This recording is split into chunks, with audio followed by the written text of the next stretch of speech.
La tasse glissa de mes doigts, le café éclaboussant le sol en marbre du hall opulent du briqueur. La voix de l'employé de la réception résonnait à mes oreilles alors que je fixais la tache brune qui s'agrandissait. Mademoiselle Walker, je m'excuse, mais je ne trouve pas votre réservation. Je vois des réservations pour les membres de votre famille, mais rien sous votre nom. Derrière moi, le clic sec de talons de créateur s'approcha. La voix de ma sœur Catherine résonna délibérément à travers le grand espace, chaque mot calculé pour attirer l'attention des clients voisins. Oh, Hélène est enfin arrivée. Sa voix dégoulinait de sarcasme alors qu'elle ajustait son sac Hermès Birkin. Comme c'est étrange qu'il n'y ait pas de réservation pour vous, elle s'approcha, son sourire victorieux s'élargissant alors que d'autres clients commençaient à la dévisager. En fait, continua-t-elle, je n'ai fait des réservations que pour notre vraie famille. Une chambre pour moi, mon mari et ma fille, et une pour maman et papa. À travers les miroirs ornés du hall, je pouvais voir nos parents tourner délibérément le dos, feignant de ne pas être témoins de mon humiliation. La robe théorie à $3200, que j'avais soigneusement choisie pour notre dîner de Thanksgiving, me parut soudain comme un costume que je n'avais pas le droit de porter. Je m'appelle Hélène Walker, j'ai 33 ans et je suis directrice de recherche pharmaceutique. C'est l'histoire de la façon dont j'ai fait en sorte que ma famille voit enfin les conséquences de ses actes. Pendant des années, j'avais été l'exception de la famille, celle qui avait construit sa vie grâce à des bourses, des investissements prudents et des semaines de travail de 80 heures. Ma sœur fabriquait la perfection sur Instagram, entièrement financée par l'argent de notre grand-père.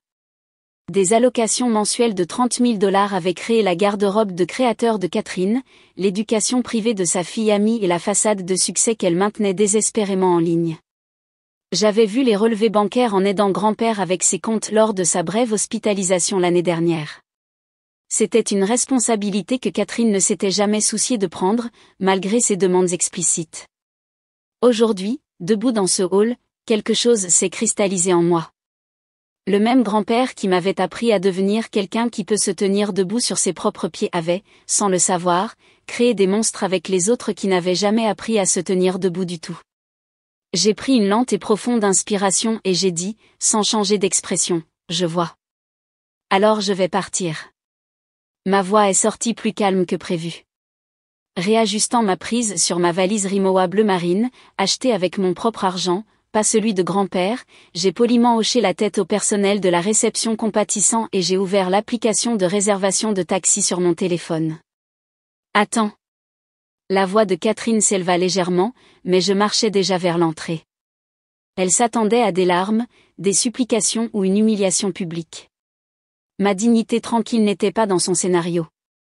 Seul le son de mes pas résonnait dans le hall soudainement silencieux alors que chaque témoin de la scène fixait ma silhouette qui s'éloignait. À travers les portes vitrées, j'ai aperçu ma nièce de 7 ans, Amy, portant une robe absurdement chère, s'agitant derrière sa mère. Elle me cherchait. Chaque Thanksgiving, offrir un cadeau à Amy avait été ma tradition. La barrette à cheveux en perles de cette année restait magnifiquement emballée dans ma valise. Un cadeau choisi pour la femme qu'elle pourrait devenir, pas l'accessoire que sa mère ferait d'elle. Dans le taxi, j'ai sorti mon smartphone et composé le numéro de mon grand-père sans hésitation. Après le début de nos réunions mensuelles d'examen financier l'année dernière, nous avions développé une relation beaucoup plus étroite que celle que j'avais avec mes parents, qui avaient toujours favorisé Catherine. Hélène, qu'est-ce qui ne va pas ? Sa voix portait son calme habituel, mais la question révélait qu'il sentait que quelque chose n'allait pas. Nos appels programmés ne tombaient jamais les jours fériés, et il savait que je serais avec la famille au briqueur. J'ai quelque chose à signaler, commençai-je, ma voix factuelle et sans émotion. J'ai exposé exactement ce qui s'était passé. La réservation manquante pour moi seule. La déclaration triomphante de Catherine sur la vraie famille. La complicité de nos parents par leur silence. Je n'ai pas ajouté de supplication pour la sympathie ou la justice. J'ai simplement énoncé les faits, comme j'avais appris à le faire dans mes recherches pharmaceutiques. Les données devaient parler d'elles-mêmes. À l'autre bout du fil, j'entendais sa respiration devenir légèrement plus rauque, seule indication de sa colère étroitement contrôlée. Je comprends. Je vais m'occuper de ça à partir de maintenant, dit-il, sa voix basse et lourde. Ce qui s'est passé ensuite s'est déroulé avec la précision d'un essai clinique. En 15 minutes, mon téléphone a explosé de notifications, 10 appels manqués de Catherine, des messages vocaux de plus en plus hystériques et un flot de SMS. Grand-père avait clairement mis à exécution son plan d'urgence souvent mentionné, celui qu'il avait partagé avec moi lors de nos réunions financières mais n'avait jamais eu besoin d'exécuter jusqu'à présent. Hélène, amie veut te voir. Elle attendait avec impatience notre Thanksgiving annuel. Mes amis viennent dîner ce soir. Je prévoyais de publier notre parfait Thanksgiving en famille sur Instagram. Sais-tu à quel point cette situation est embarrassante? De la part de mes parents, des emails ont commencé à arriver, nous aurions pu ajouter une autre chambre, mais comme l'a dit Catherine, nous donnons la priorité à la vraie famille. Tu es indépendante maintenant, n'est-ce pas? Si tu peux te le permettre, pourquoi ne pas prendre une autre chambre? Avec ton salaire, ça ne devrait pas être un gros problème. Pourquoi es-tu si émotive? Catherine a une famille, un mari et un enfant. Tu comprends, n'est-ce pas? Ne peux-tu pas simplement supporter ça tranquillement pour Thanksgiving? Ça a toujours été ton problème, ne penser qu'à toi, ne jamais considérer la famille. Chaque message me serrait la poitrine. Mais c'était des blessures familières, la même discrimination à laquelle j'avais été confrontée depuis l'enfance. Leurs mots ne révélaient pas mes échecs, mais les leurs. Alors que mon avion à destination de Chicago montait à travers les nuages, un nouvel email de grand-père est arrivé, avec tous les membres de la famille inclus comme destinataires. Ce qui suit est ma décision finale, qui sera annoncée. L'email commençait dans le style digne caractéristique de grand-père. Aujourd'hui, à Thanksgiving, un incident s'est produit qui a gravement nui à la dignité de notre famille. Le traitement cruel d'Hélène est une blessure au nom de la famille Walker et ne peut être toléré en aucun cas. Avec effet immédiat, je gèle tout soutien financier à George, Margaret et Catherine. Je dois vous rappeler que vos modes de vie luxueux dépendent entièrement de mon soutien. Ceux qui ont perdu de vue l'essence de la famille, se noyant dans la vanité et la prétention, ne sont plus qualifiés pour un tel privilège. Avant même que j'aie fini de lire, mon téléphone s'est allumé avec les appels entrants de Catherine. Sa panique était évidente d'après la fréquence, 5 appels en 2 minutes. Hélène, s'il te plaît, réponds au téléphone. Convainc grand-père, suppliait son message vocal. Sans les 30 000 $ mensuels de grand-père, la vie soigneusement construite de Catherine imploserait. L'hypothèque de sa maison d'apparat, les voitures de luxe en leasing, l'école privée exclusive d'amis, tout était structuré autour d'argent qu'elle n'avait pas gagné. De la part de mes parents, une détresse similaire est venue, Hélène, il s'agit de notre retraite. Pourrais-tu s'il te plaît parler à ton grand-père? L'acompte de 150 000 $ pour notre maison de retraite de luxe sera perdu. Nos subventions d'assurance maladie cesseront. Leur arrogance précédente avait disparu, remplacée par une humilité inhabituelle. Je suis désolée d'avoir dit des choses aussi terribles plus tôt, mais c'est une crise familiale. J'ai tranquillement éteint mon smartphone et regardé la mer de nuages par la fenêtre. Les photos de famille parfaite de Thanksgiving qui avaient été publiées sur les réseaux sociaux chaque année ne seraient pas téléchargées cette année. Pour Catherine, cela pourrait être un coup encore plus dur que l'impact financier. Après avoir atterri à Chicago, je me suis connectée au Wi-Fi de ma maison pour trouver plus de 100 messages non lus. Leur contenu était devenu de plus en plus frénétique. Qu'est-ce que je suis censée faire? Je ne pourrai pas payer les prêts. Et les frais de scolarité d'amis? Nous ne pourrons peut-être pas récupérer l'acompte de la maison de retraite. Qu'est-ce qu'on est censé faire maintenant? Je ne peux pas dormir la nuit en pensant à l'assurance maladie. Mais ce qui ressortait le plus, c'était l'avis final de grand-père, cette mesure est irréversible. Considérez-la comme la conséquence de vos propres actions. Toute objection à ma décision entraînera la cessation de tout soutien restant. J'ai lu calmement les messages entrants. Leur ton autrefois arrogant s'était complètement transformé en supplication désespérée.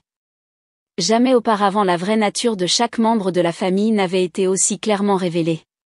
Posant mon smartphone, j'ai préparé du thé dans ma cuisine. À cette heure, j'aurais normalement profité du luxueux dîner de Thanksgiving de l'hôtel, un plat spécial d'une valeur de 200 $ par personne. Cette pensée m'a fait sourire légèrement.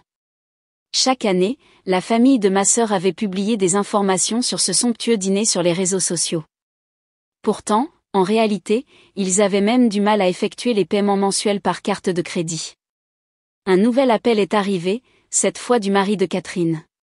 Mêlé à la panique et à la confusion, il y avait des mots critiquant les habitudes de dépenses de sa femme. Il semblait que des fissures apparaissaient dans leur mariage alors que la réalité s'installait. Par la fenêtre de mon appartement, la ligne d'horizon nocturne de Chicago scintillait tranquillement. Je me suis souvenu de mon propre relevé de carte de crédit. Paiement intégral chaque mois. Luxe modéré dans mes moyens. Pas de dette. Le dicton préféré de grand-père m'est revenu à l'esprit, la vanité est pour les autres. Les économies sont pour soi-même. Dans cette ville, j'avais sculpté ma vie grâce à mes propres efforts. Comme l'avait dit grand-père, j'étais devenu quelqu'un qui pouvait se tenir debout sur ses propres pieds. Et maintenant, je sentais profondément que ce choix avait été le bon. De mon smartphone, les appels entrants continuaient, mais c'étaient des voix qui ne m'atteindraient plus. 2 semaines après Thanksgiving, Chicago a reçu sa première neige de décembre. Alors que ma routine quotidienne au laboratoire de la société pharmaceutique restait inchangée, la situation de ma famille avait subi une transformation spectaculaire. L'Instagram de ma sœur, auparavant mis à jour presque quotidiennement avec des photos soigneusement mises en scène d'articles de luxe et de lieux exotiques, était tombée en silence. Son dernier message, une photo de son sac Hermès dans un restaurant chic, tagué avec #DreamLifestyle, semblait maintenant douloureusement ironique sous les commentaires louant « Quelle vie merveilleuse ». Les emails de mon père montraient enfin un véritable remords, je réfléchis à nos années de vie extravagantes. Nous avons trop gâté Catherine et avons été froids avec toi. Je suis désolé. Des messages similaires sont arrivés de ma mère. Leur subvention d'assurance maladie ayant été supprimée, ils réalisaient enfin le véritable coût des soins de santé. Notre pension seule est loin d'être suffisante. Je comprends enfin à quel point nous vivions luxueusement. La situation de Catherine était encore plus grave. J'ai reçu un appel inattendu de son mari, j'ai découvert des dettes cachées qu'elle gardait secrètes. Je suis choquée par les factures de carte de crédit. Nous ne pouvons plus maintenir ce style de vie.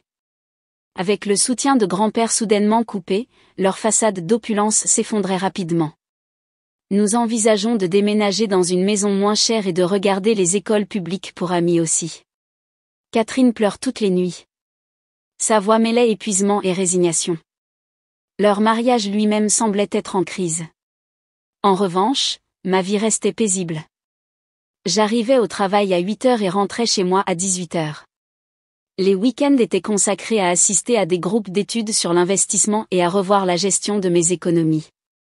Pas plus tard qu'hier, j'ai été promu chef d'équipe pour un nouveau projet de recherche. Mon salaire devait passer à $200 000 et mes opérations d'investissement progressaient bien, sans souci pour l'avenir. La vanité apporte une satisfaction momentanée. Les économies apportent une tranquillité d'esprit à vie. Le poids des mots de grand-père était maintenant profondément ressenti par toute la famille. Alors que mes parents s'inquiétaient de la sécurité de leur retraite et que ma sœur luttait contre le remboursement de ses dettes, je continuais simplement ma vie ordinaire.